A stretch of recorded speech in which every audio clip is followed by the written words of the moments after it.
The candles in the great dining room at Ashford Park had been lit for an hour before Wilhelmina Hartley understood that she had been brought there to be destroyed. She sat at the long table among 30 guests, her gown a pale gray that had been pressed 3 times to remove evidence of its age, and she watched Lady Dorothea Ashford rise from her chair at the foot of the table with the unhurried confidence of a woman who has spent 60 years winning every room she enters. In her hands was a small oval portrait in a gilded frame, the kind that catches candlelight, and holds it. She carried it the way one carries a verdict. The room quieted before she spoke a word. That was the thing about Lady Dorothea.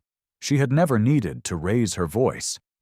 "I thought it fitting," she said, setting the portrait upright against the centerpiece so that it faced the length of the table, "that Eleanor should be present at Midsummer. The late Duchess of Ravenscroft, for those of you who did not know her." She let the room hold that name for a moment, the way one holds a torch near something dry. One does not replace a woman like Eleanor. One simply finds an arrangement that serves. Her gaze moved to Mina, precisely once, then away. 30 pairs of eyes followed that single glance. Mina did not look down. She pressed her hands flat against her thighs beneath the table, feeling the weave of her gown against her palms. And she did not look down. At the head of the table, the Duke of Ravenscroft sat with his jaw set and his eyes fixed somewhere beyond the portrait, beyond the wall, beyond everything visible in that candle-lit room. She could not read what lived in the stillness of his face. She had not been able to read it since the first evening she had arrived at this house, when he had spoken his vow to her in the library with the curtains undrawn and the spring dark pressing at the glass. What she did not yet know, in that moment with 30 candles burning and 30 witnesses watching, was that the vow was already broken. It had broken the evening she read aloud to a sick housemaid in the corridor outside the linen room. It had broken in the library when she corrected his translation of a Latin phrase, and was right. It had broken in the kitchen garden when she knelt in her second-best gown to show the gardener's small daughter where the mint grew. It had broken so many times and in so many small places that the breaking had become a kind of architecture, invisible to her because she was standing inside it. But she did not know that yet. She knew only the portrait and the room and the silence that had the texture of snow. The story began, as so many stories of this kind begin, with a debt. Gerald Hartley was 22 years old in the spring of that year and had the particular kind of confidence that belongs to young men who have never yet been wrong about anything important. He was Mina's younger brother by 4 years, her last living family, and the debt he had contracted over 18 months of bad card play and worse investment advice had reached, by the first week of April, exactly £3,000. The creditor was Mr. Stanton, agent to the Duke of Ravenscroft's estate in the county of Hampshire, and Mr. Stanton was not a patient man. Mina learned the number from a letter that arrived on a Thursday morning in their lodgings on the second floor of a house on a narrow street in Bath, where she had been living since their father's death had reduced their circumstances from modest comfort to careful arithmetic. £3,000. She read the figure 3 times, not because she could not understand it, but because she needed to feel the full weight of it before she could decide what to do with the feeling. Then she folded the letter along its original creases and set it on the table beside her untouched cup of tea. And she began to think. The solution, when it arrived 4 days later in the form of a solicitor named Mr. Crewe, was worse than she had imagined and more practical than she could refuse. The Duke of Ravenscroft, Mr. Crewe explained, sitting in their small parlor with his hat on his knees and his voice at a careful professional neutrality, required a wife, not a companion, not a hostess in the social sense, but a legal wife whose presence would satisfy certain terms of a trust established by his late father. The trust required that the dukedom's principal estate remain in the possession of a married holder by his 35th birthday, which fell in August of that year. Without a duchess in residence, a distant cousin had standing to contest the entailment. The Duke was 34. He had not, Mr. Crewe said, with a very slight adjustment of his expression, found it possible to consider remarriage through conventional means. In exchange for Miss Hartley's agreement to the contract, Mr. Crewe continued, Gerald's debt of £3,000 would be absorbed into the marriage settlement. Her brother would be free. The contract specified separate household arrangements within Ashford Park, no expectation of companionship beyond what social appearances required, and an annual income of £250 settled on Miss Hartley personally, regardless of any future change in circumstance. Mina looked at Mr. Crewe for a long moment. She thought about the letter on the table upstairs, and about Gerald sleeping late in the next room, and about the £312 remaining in the account that represented everything their father had left. "When would I need to give my answer?" she asked. His Grace hoped for a reply within the week, Mr. Crewe said. She gave it in 3 days. She arrived at Ashford Park on a Wednesday in late April, in a hired carriage with 2 trunks that represented the whole of her portable life, and she did not let herself be frightened by the length of the drive or the size of the house at the end of it. She allowed herself one private recognition, standing in the entrance hall while a footman carried her trunks upstairs, that the house was beautiful in the way very old things are beautiful, with a weight to it that spoke of accumulated years rather than accumulated money. Then she composed herself and waited. The Duke received her in the library at 8 o'clock that evening, and he was exactly what she had prepared herself for. He was tall and spare, with the kind of angular face that might have been carved from pale stone, and his eyes were the color of deep water on an overcast day. He looked at her once, completely, the way one assesses a problem one has already decided to manage. Then he looked away. "Miss Hartley," he said, not unkindly, "I will not pretend that this arrangement is what either of us would have chosen." "No," she agreed. "Pretense would waste both our time." Something moved briefly in his expression, too small and too quickly contained to name. He clasped his hands behind his back and moved to the window, where the spring dark lay against the glass. "I must tell you," he said, "so that there is no confusion between us later. I will not love you. I said it to Mr. Crewe, and I say it now to you directly, because I think you deserve directness rather than management. I married once, for the right reasons, and that marriage took from me more than I have recovered. I will not open that place again. What I can offer is respect, financial security, and the freedom to manage your portion of this house as you see fit.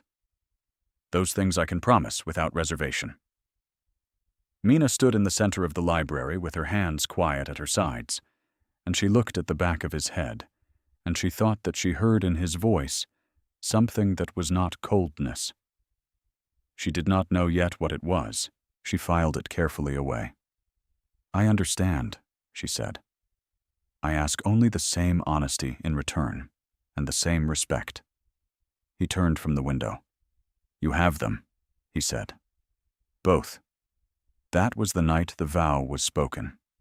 Neither of them knew, in that library with the spring dark at the glass, that speaking it aloud was the first step toward breaking it.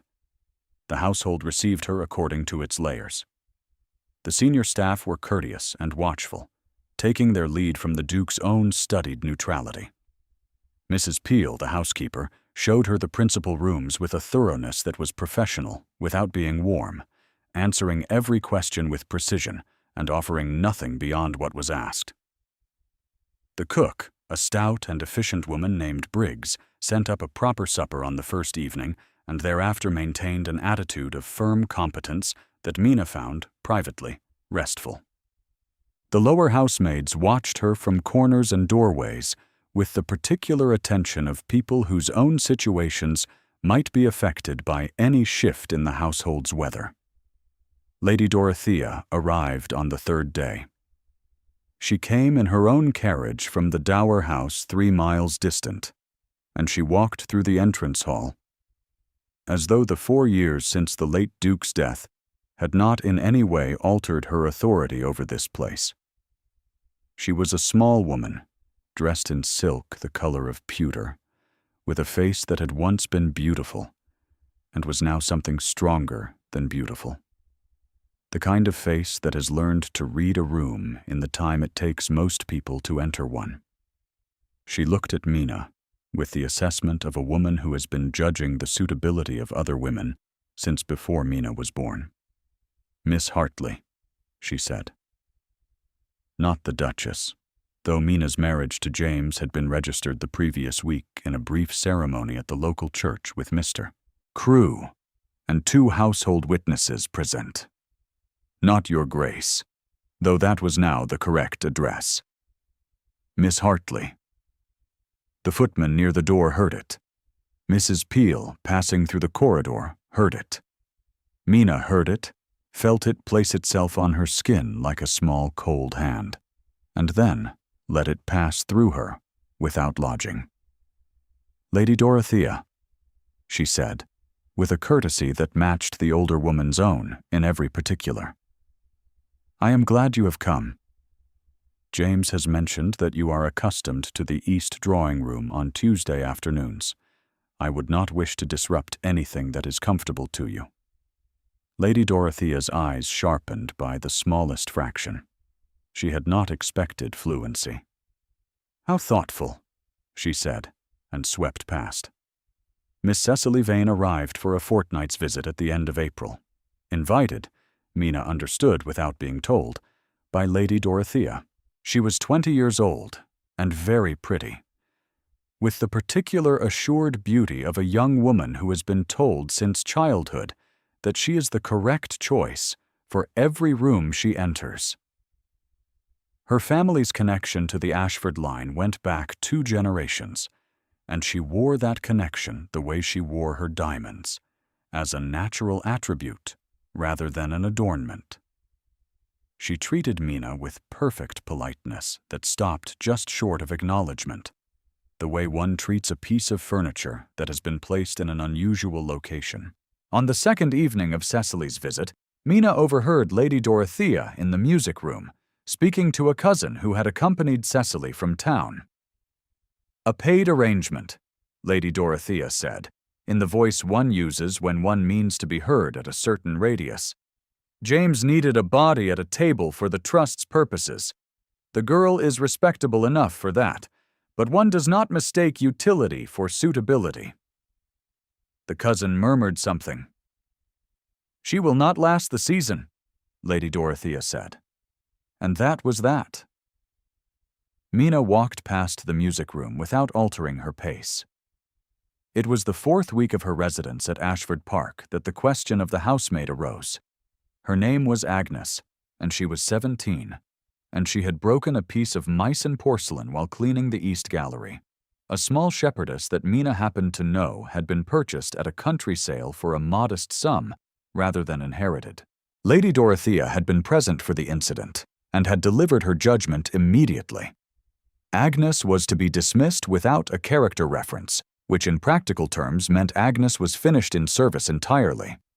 Mina heard about it from Mrs. Peel, who relayed it with the flat professional neutrality of a woman who did not approve, but saw no avenue of resistance. Mina put down the letter she was writing, excused herself from the small sitting room she had claimed as her own, and went to find Lady Dorothea. She found her in the East drawing room, sitting with Cecily over embroidery frames, the portrait of a distant Ashford ancestor presiding over them from above the mantelpiece. "I hope I am not interrupting," Mina said, which was not an apology and was not intended as one. I wish to speak about Agnes." "The matter is settled," Lady Dorothea said, without looking up from her needlework. "The matter is unjust," Mina said. "Agnes broke a piece that cost 4 shillings. A dismissal without a character reference will cost her her livelihood for years. The punishment does not correspond to the offense." Cecily looked up from her embroidery with an expression of polished surprise. Lady Dorothea set down her needle. "You have been in this house for less than a month," she said, with a patience that had the texture of a blade. "Long enough to understand that Agnes is a careful worker who made a single mistake," Mina said. "I am not asking you to ignore the breakage. I am asking that her character reference reflect her 4 years of honest service rather than one unhappy moment." The room held itself very still. Lady Dorothea looked at Mina for a long time, with the expression of a woman cataloging a new and inconvenient variable. Then she said, "You are overstepping your position considerably, Miss Hartley." "Perhaps," Mina said. "Agnes will keep her reference." She left the room before Lady Dorothea could respond. What she did not know was that James had been standing in the corridor outside the east drawing room for the last minute of that exchange, having come from the direction of the gallery with the estate map he had been intending to leave for his mother. He had stopped at the sound of Mina's voice. He had not moved until she appeared in the doorway, at which point he had stepped back into a recessed alcove beside the corridor clock, and she had walked past him without seeing him. He stood there for a moment after her footsteps faded, the estate map rolled in his hand, looking at the closed drawing room door. The thing his face did in that alcove was not visible to anyone, but his body had gone very still, the particular stillness of a man who has heard something he did not expect and cannot yet account for. He gave Agnes her character reference himself that evening, and said nothing to Mina about having heard. The deniable attentions had begun before that afternoon, though Mina had catalogued each one as something other than what it was. There was the evening at dinner, when he had placed her to his right, rather than at the foot of the table, which was her structural position as his wife, but which he had not been required to do with Lady Dorothea and Cecily, and 2 county neighbors present. There was the morning he had stopped in the corridor outside the library, and, finding her struggling with a 3rd-story window that had swollen in the spring rain, had crossed to her without a word, and freed it with a single application of his shoulder, then walked on as though the detour had cost him nothing. There was the afternoon a groom had spoken to her with a sharpness that carried the undertone of contempt, and James had appeared at the stable door within 30 seconds and spoken 3 words to the groom that she had not been close enough to hear. But the groom's face had changed completely. Each of these she filed under the heading of contractual obligation. He had promised respect. He was delivering it. She did not file them under any other heading. Her wound would not permit it. Her wound was this. She had been 26 years old when her father died and had spent the intervening 2 years watching the ordinary machinery of her life dismantle itself piece by piece, and the machinery had delivered to her, with the patience of a very careful instructor, a single clear lesson. She was a problem to be managed. She was a name on a debt schedule. She was a body at a table for the trust's purposes. The women who were chosen freely were women like Cecily, with family connections and diamonds and a script that the world had been rehearsing for generations. Mina was not that woman, and the contract said so plainly, and she had accepted the contract with open eyes. So she filed his attentions under obligation and went on. If you have found yourself in Mina's position, cataloging every small kindness as something it couldn't possibly be, you may understand why she made that error for as long as she did.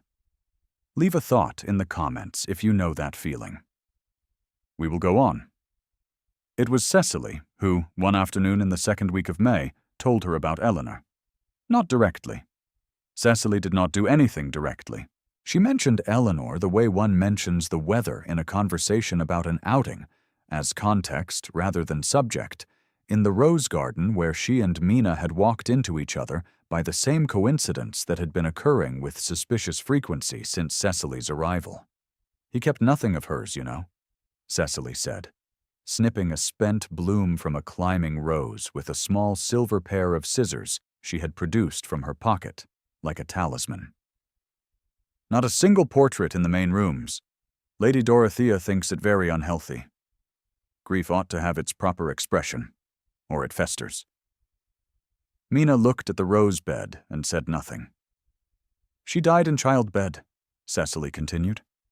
3 years ago, the child as well. She paused with the small scissors open against a stem. He was at the house when it happened. Lady Dorothea says he has never forgiven himself for not sending for the better physician from London sooner.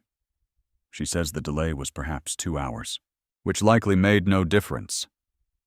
But James has decided that it did. She cut the stem. The spent bloom fell into the gravel. I mention it only, Cecily said, with the practiced neutrality of a woman who is not mentioning something incidentally at all. Because one ought to understand the household one is managing. Mina looked at a point between the rose canes and the far garden wall and held very still. She was thinking of the portrait in the East Gallery that no one had mentioned to her and that she had noticed on her 3rd day, covered with a piece of Holland cloth, positioned on the wall at the height and in the location one reserves for a principal portrait. She had not asked. She asked now, inside herself, what it cost a man to cover the face of the person he believed he had failed, and to vow never to open that place again, and to mean every word of it. The thing she felt was not pity. It was recognition.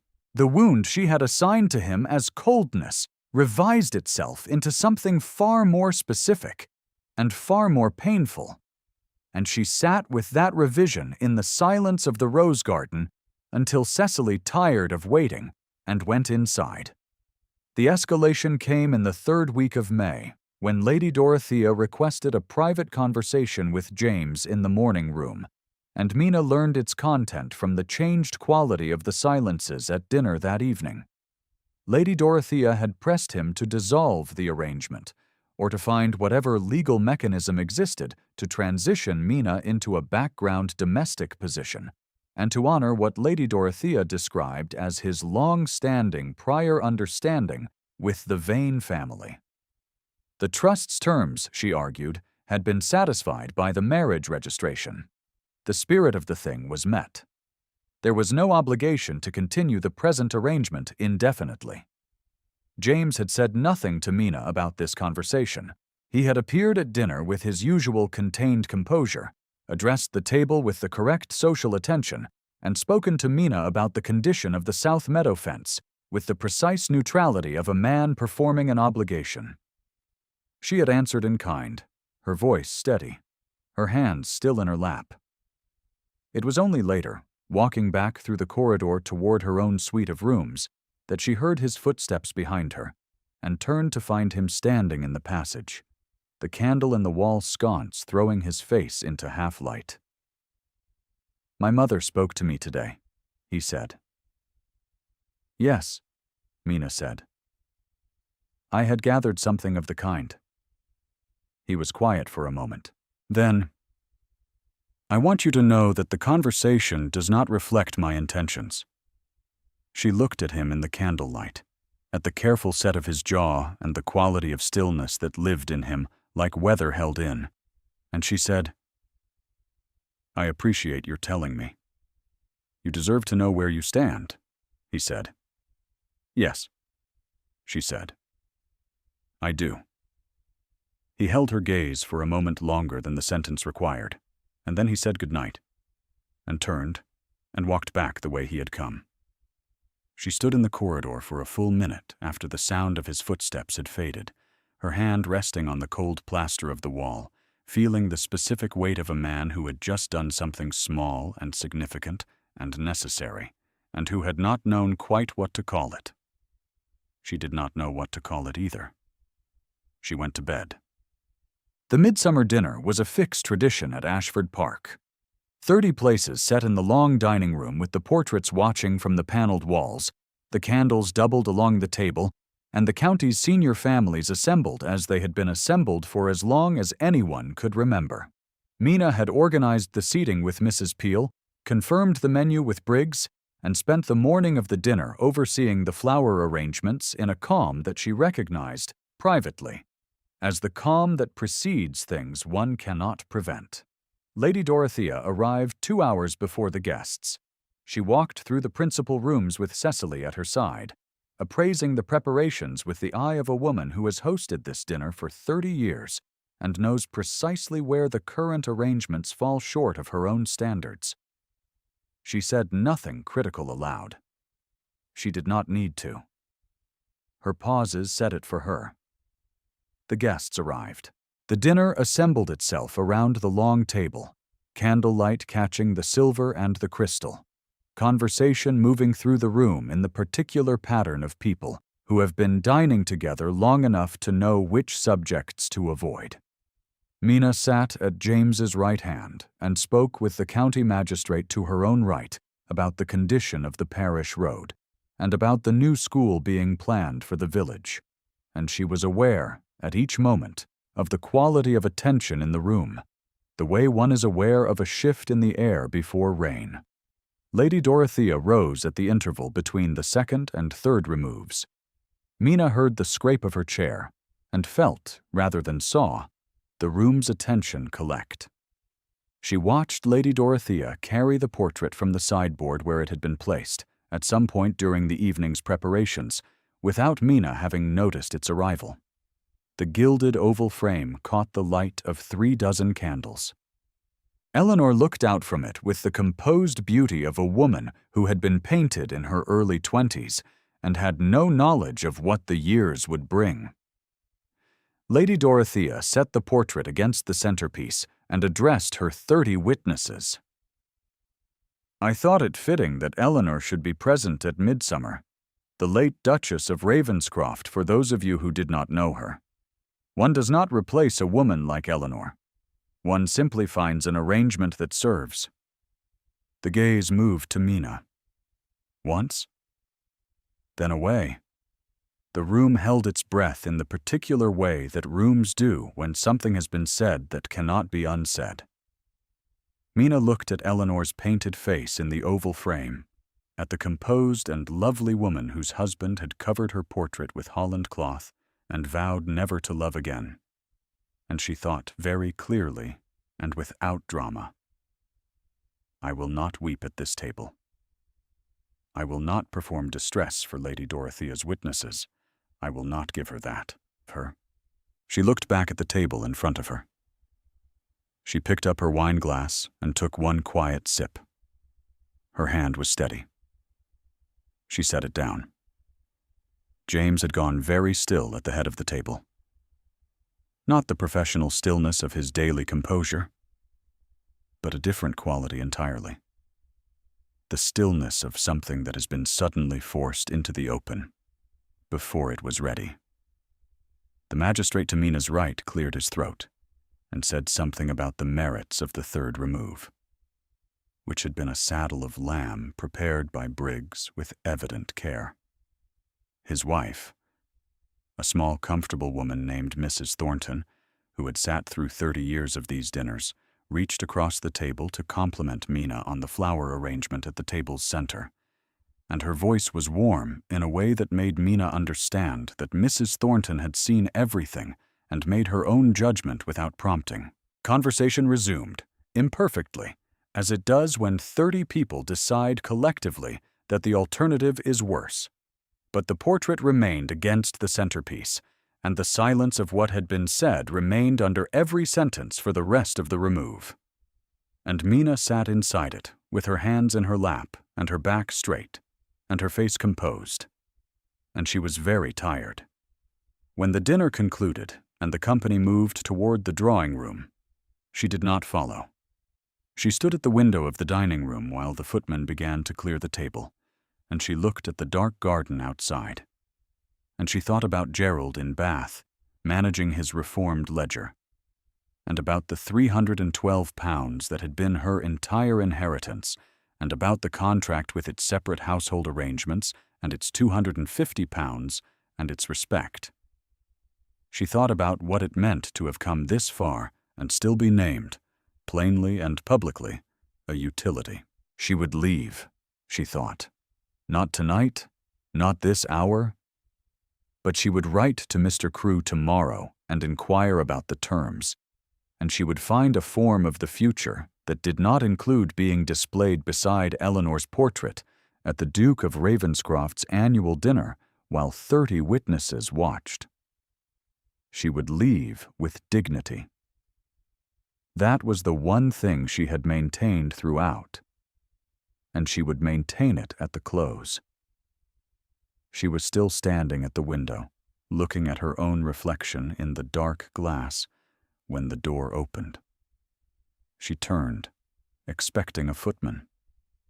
James crossed the dining room in 3 strides, and his face in the candlelight was not contained at all. She had not seen his face without its containment before. It was something entirely different from the face she had been reading for 2 months. It was a face that had made a decision. "I want to speak to you," he said. "I am here," she said. He looked at her for a moment, his hands at his sides, and she saw him understand that she had been standing at the window alone, and she saw what that understanding cost him. He turned back to the door, which was still open. From beyond it came the sound of 30 people settling into the drawing room, their voices pitched to the particular social frequency of people performing recovery from a difficult moment. "Come," he said. Not a request. The kind of word that is a destination. She followed him. He walked through the drawing room doorway without preamble, and she came in behind him. And the room shifted its attention with the trained, reflexive attention of people who have been waiting for exactly this. Lady Dorothea stood near the fireplace with Cecily beside her, her silver fan held at the measured height that communicated composure to everyone except a person who knew how to read the tightness in the hand that held it. James crossed the drawing room to the center of it, where the light was best and the sight lines from every chair and settee converged. And he stopped, and he turned to Mina. He offered his hand. She looked at it. She looked at his face. The quality of openness there was something she had not seen in him and had not expected to see, and it stopped her breath in a way she did not try to manage. She placed her hand in his. His fingers closed around hers, and he turned to face his mother and Cecily, and the 30 witnesses arranged across the drawing room in their chairs and their clusters. And he spoke. "My wife," he said, "has been in this house for 2 months. And in that time she has done nothing that did not reflect honor on her character and care for this household. She intervened for a servant who had been treated unjustly. She has given this house every competence and dignity I could have asked for. She has done this without complaint and without any particular encouragement from me, because that is who she is." The room was entirely silent. "Eleanor," he said, and his voice shifted on the name, landed differently, carried a weight that those who knew him heard for what it was my wife, and I loved her, and I grieve her still. She deserves to be remembered honestly. She does not deserve to be used as a weapon against a living woman who has done nothing to earn one." Lady Dorothea's fan stopped moving. "Mina is my wife," he said. "Not Miss Hartley. Not the new arrangement. Mina." Her name in his mouth, plain and certain and entirely without qualification. "She is the Duchess of Ravenscroft. If that arrangement is not satisfactory to any person in this room, the door to Ashford Park is open in both directions, and I will hold it." He was not loud. He was not performing. He was a man of 34 years, standing in the drawing room of his own house, saying the most accurate thing he had said in 3 years, in front of the people who had watched him maintain his silence for all of them.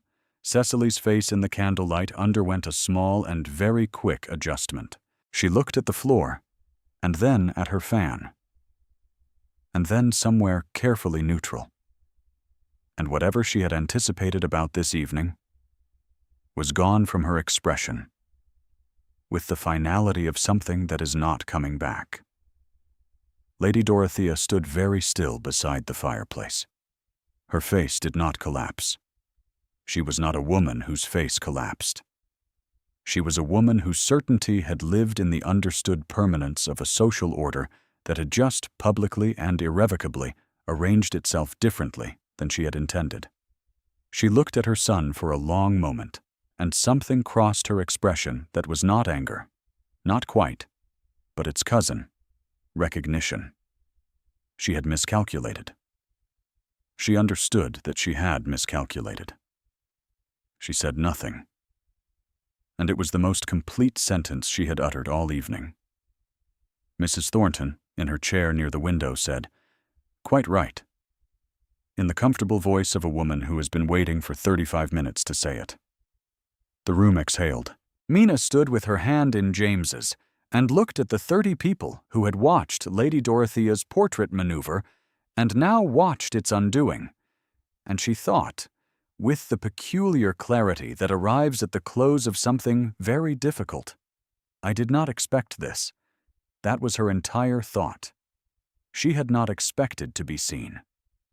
She had organized herself carefully and completely around the expectation of not being seen, and the adjustment was too large for the moment and too recent, and she needed to cry and was not going to. Not in this room, not tonight. James turned to her, and his voice when he spoke was very quiet, intended only for her. "I was not kind enough to you," he said. "Not nearly. I'm sorry for it." "You kept your word," she said. "Everything you promised, you delivered." "I promised the wrong things," he said. She looked at him, at the open face, and the earnest severity of a man who has just said what he meant in front of 30 witnesses after 3 years of saying nothing. And she felt something give way inside her chest very quietly. The way ice gives way in March when the temperature changes, not dramatically, not all at once, but certainly and without the possibility of returning. "There is time," she said. "We have time." He looked at her in a way that had no distance in it at all. The party recovered, as parties must, and the evening moved through its remaining hour with a different quality in the air. Cecily and Lady Dorothea departed before the evening ended, their carriage called early, Lady Dorothea's farewell to Mina, containing a pause that had not been in her greetings, the pause of a woman assembling a new account of an evening that had not gone to her plan. It was not a warm pause, and it was not a warm farewell. It was at minimum an honest one, Mrs. Thornton pressed Mina's hand at the door and said nothing, but said it with great warmth, and the magistrate told James that the new Duchess had done the rose garden considerable credit, and the last carriage rolled away down the avenue at 10:30, and the house was quiet. Ashford Park in autumn was a different house from the one Mina had arrived at in April. The windows held a different light, the low gold of shortened days, and the garden had gone from rose and green to the measured beauty of turning leaves. The great house breathed differently in autumn. Slower, more patient, as though the compressed urgency of the season had been laid down and something older had replaced it. Eleanor's portrait came down from the East Gallery wall on a Thursday morning in October, not hidden and not removed from the house, but moved to the small sitting room adjacent to the library, where the light was good and the chair beside it was comfortable, and where a person could sit with a cup of tea and look at her properly, as she deserved to be looked at. James had done this himself, carrying the portrait from the gallery with the holland cloth folded over his arm, and Mina had watched him set it on the wall and stand back and look at it for a long time. She had not said anything, and he had not needed her to. Gerald came to stay in October as well, his ledger balanced and his general confidence at a level that spoke of a young man who had been genuinely frightened and had learned something durable from the experience. He ate enormously at every meal and spent his mornings with James going over the estate accounts at a level of engagement that surprised everyone, including Gerald. He had a facility for figures that had previously been directed entirely toward card tables and was now, with a different audience, proving to be a genuine asset. James said so without ceremony. At dinner one evening, and Gerald's face underwent an adjustment that Mina recognized from the inside. The adjustment of a person who has not been told they are capable, and has just been told so, by someone whose judgment they respect. She sat at the table in the warm light of an October evening and watched her brother become, incrementally and visibly, a person who believed he might be capable of something. And she thought about the specific machinery of how one person's honest attention changes another person's belief about themselves. Then she looked at James, who was explaining something about crop rotation to Gerald, with the focused patience of a man who has decided that this young man is worth instructing. And he looked up and found her watching him. And something in his face did the small thing that it now did, reliably and without concealment, when he found her looking at him.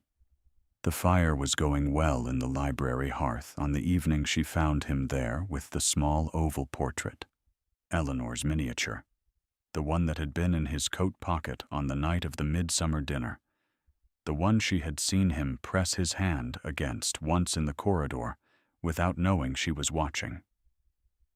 He was holding it, sitting in the chair nearest the fire, turned toward the light. She stopped in the doorway. He looked up.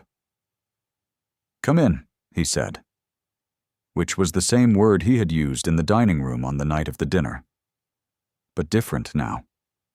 Quieter. Belonging to a different part of the same sentence they had been composing together since April.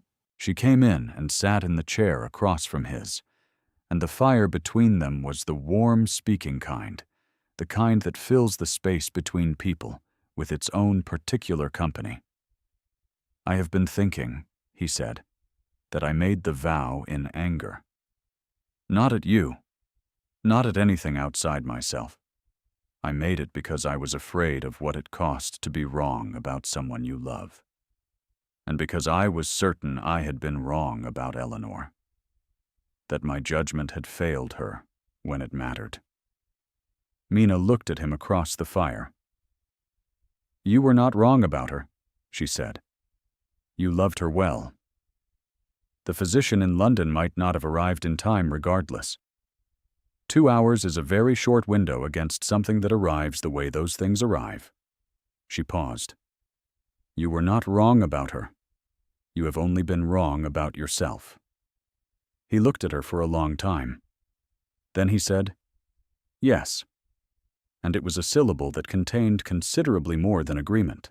Outside the library windows, the first early snow of the year had begun to fall, very quietly, in the dark. Not the heavy snow of deep winter, but the tentative and particular snow of a season changing, the kind that leaves the world the same, but covers it briefly in a light that makes everything look held in place, preserved, seen. James reached across the space between the chairs and set the small miniature on the table between them, Eleanor's painted face looking up at the firelit ceiling. He did not put it away. He left it there, in the open, in its right place. Then he looked at Mina, and she looked at him. And the fire between them was warm, and the snow outside was falling, and the house around them was quiet with the specific quiet of a place that has found its proper inhabitant at last. She was home. If Mina's story moved you, leave a comment with the moment that stayed with you. These stories are worth telling as long as there are people willing to sit with them, and you are the reason this one found its way to you tonight.